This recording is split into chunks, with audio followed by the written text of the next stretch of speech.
Năm 2021 qua, dù những ảnh hưởng do đại dịch, các nhà khoa học vẫn không ngừng chinh phục và đạt được những bước tiến mới trong cuộc đua vũ trụ, năng lượng sạch và thực phẩm nhân tạo năm 2022. Khả năng khám phá vũ trụ của loài người đang lớn hơn bao giờ hết, với năm 2022 hứa hẹn là một trong những năm hồi hộp nhất. Sau đây, hãy cùng Ask K-pop TV điểm qua một số hoạt động vũ trụ mà chúng ta có thể đón chờ trong vài tháng tới.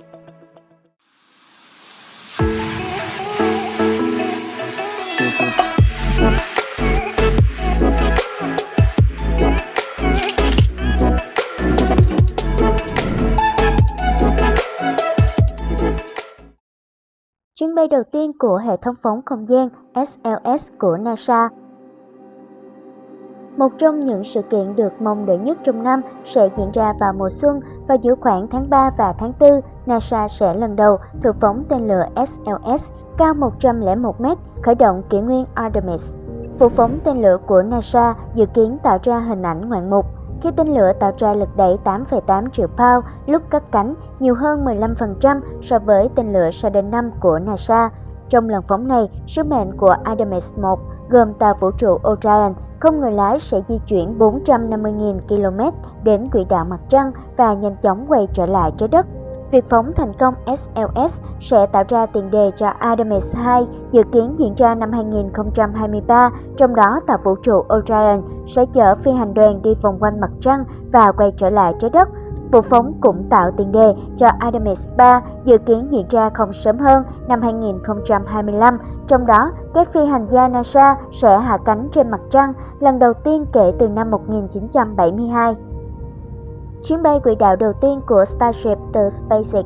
Đồ họa do SpaceX công bố hôm 10 tháng 2 cho thấy hệ thống tàu Starship cất cánh từ căn cứ ở Texas và bay tới sao Hỏa. Với chiều cao 120 m, hệ thống Starship là phương tiện phóng lớn nhất từng được chế tạo. Starship sẽ rời khỏi bệ phóng với lực đẩy lớn hơn gấp đôi tên lửa Saturn V, từng chở phi hành gia tới mặt trăng vào thập niên 1960 và 1970. Động cơ chính của Saturn V cung cấp lực đẩy 35 MN khi khai hỏa. Tầng đầu tiên của Starship là tên lửa Super Heavy có lực đẩy lên tới 75 tấn.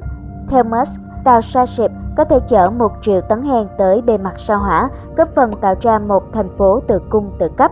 Trong video được hé lộ, tàu Starship đậu trên bệ phóng vào lúc chạng vạng. Góc nhìn từ camera cho thấy hơi nước bốc ra từ phương tiện và tan biến dần vào không gian xung quanh. Khi mặt trời mọc, tàu Starship cất cánh lên tới quỹ đạo và bay qua trái đất. Sau đó, con tàu tiến về phía sao Hỏa. Trong khi trái đất ngày càng nhỏ dần ở phía sau, giám đốc điều hành SpaceX, tỷ phú Elon Musk cho biết có rất nhiều rủi ro liên quan đến lần phóng đầu tiên này và ông cũng thẳng thắn dự đoán khả năng thất bại. Thử nghiệm tàu vũ trụ CST-100 Starliner của Boeing. Sức ép sẽ tập trung vào Boeing để xem công ty cuối cùng có đạt được tiến bộ với CST-100 Starliner hay không. Boeing phát triển tàu vũ trụ này trong chương trình phi hành đoàn thương mại của NASA, tuy nhiên tiến bộ đang chậm hơn nhiều năm. Tháng 10 năm 2021, thử nghiệm bay vào quỹ đạo OFT-2 của Boeing thất bại ngay từ ban đầu. Trước đó, cuộc thí nghiệm của Starliner năm 2019 cũng là một mớ hỗn độn. Boeing sẽ đặt lịch phóng Starliner vào tháng 5 năm 2022. Tái sử dụng tên lửa bị rơi. Vào năm 2022, nhà sản xuất hàng không vũ trụ Rocket Lab sẽ sử dụng trực thăng để bắt tầng đầu tiên của một tên lửa Electron rơi giữa không trung để đưa nó trở lại đất liền và tái sử dụng. Vào tháng 4 năm 2020, Rocket Lab đã thực hiện thử nghiệm thành công ý tưởng này. Phương pháp thu hồi này của Rocket Lab được cho biết là sử dụng một chiếc dù để giảm tốc độ rơi của tầng đẩy tên lửa, còn trực thăng sẽ được dùng để bắt tên lửa và giữ chặt nó. Trực thăng được trang bị thêm một thùng nhiên liệu phụ để kéo dài hành trình. Rocket Lab đã đạt được bước tiến lớn trong mục tiêu này. Những lần thu hồi này đều diễn ra trên biển. Tầng đẩy đáp xuống Thái Bình Dương, cách bãi phóng ở New Zealand của Rocket Lab vài trăm km và được kéo bằng tàu vào bờ. Hàng loạt chuyến đi lên mặt trăng. Con người sẽ không lên mặt trăng trong năm 2022, nhưng tàu đổ bộ và robot thì ngược lại. Mỹ, Nga, Ấn Độ và Nhật Bản đều đang chuẩn bị cho các sứ mệnh mặt trăng vào năm tới. Công ty Astrobiotics có trụ sở tại Pittsburgh, Mỹ có kế hoạch gửi tàu đổ bộ Pershing lên mặt trăng vào một thời điểm nào đó trong năm 2022. Tàu đổ bộ được trang bị 14 trọng tải các loại và sẽ phóng trên đỉnh tên lửa Vulcan Center. Tổ chức nghiên cứu không gian Ấn Độ sau lần thử nghiệm đầu tiên vào tháng 7 năm 2019 đã thất bại với sứ mệnh Chandrayaan-2 trong kế hoạch đưa tàu đổ bộ Vikram lên mặt trăng. Họ sẽ thử lại trong năm 2022 và hy vọng sẽ thành công với sứ mệnh Chandrayaan-3.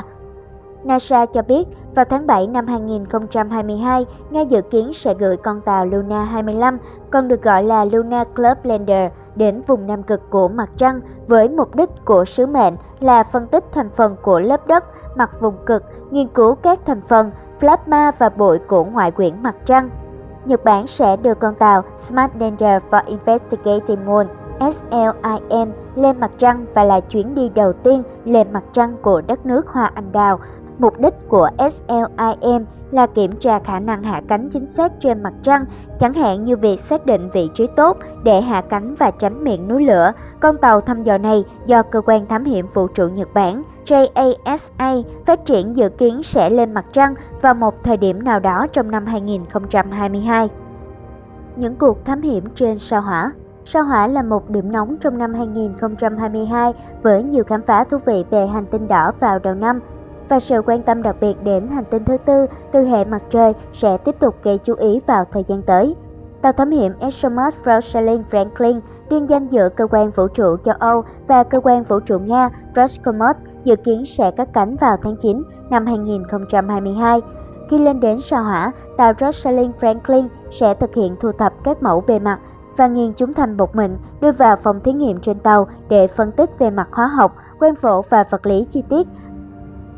Con tàu sẽ có khả năng di chuyển khoảng 100 mét mỗi ngày trên sao Hỏa theo điều hướng của người lái.